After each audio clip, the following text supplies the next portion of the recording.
আজকে ফুচকা বানাবো। হঠাৎ ফুচকা খাওয়ার অনেক ক্রেভিংস হচ্ছিল, তাই আপু আর আমি মিলে চলে এলাম কিচেনে ফুচকা তৈরি করতে। ফার্স্টে আমি সুজি আর ময়দা দিয়ে একটা ডো রেডি করছি ফুচকার শেল বানানোর জন্য। আম্মু একেবারে বাইরে থেকে আনা ফুচকা খায় না, তাই আম্মুর জন্য আলাদা ফুচকাটা বাসায় করে নিচ্ছি। একটা বোতলের ঢাকনা দিয়ে রুটিগুলো কেটে নিচ্ছি, তারপর শসা, পেঁয়াজ, কাঁচামরিচ কুচি করে নিচ্ছি সালাদের জন্য।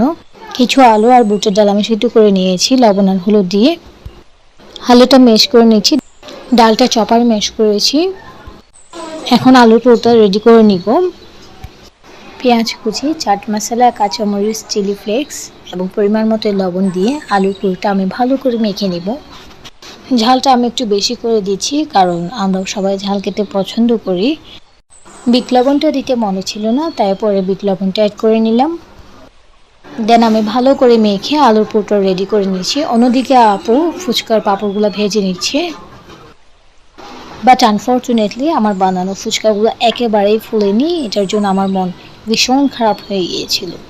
তবুও আম্মু ট্রাই করেছিল, কজ ওনার মেয়ে ওনার জন্য এত স্পেশালি কষ্ট করে বানিয়েছে, খেতে তো হবেই।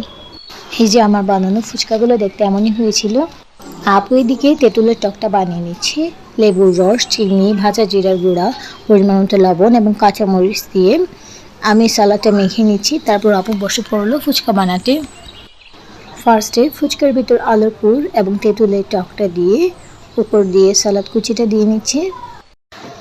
তারপর ফুচকাওয়ালা মামাদের মতো করে কিছুটা সিদ্ধ ডিম যেটা দিয়ে ফুচকার উপরে গ্রেট করে নিচ্ছে।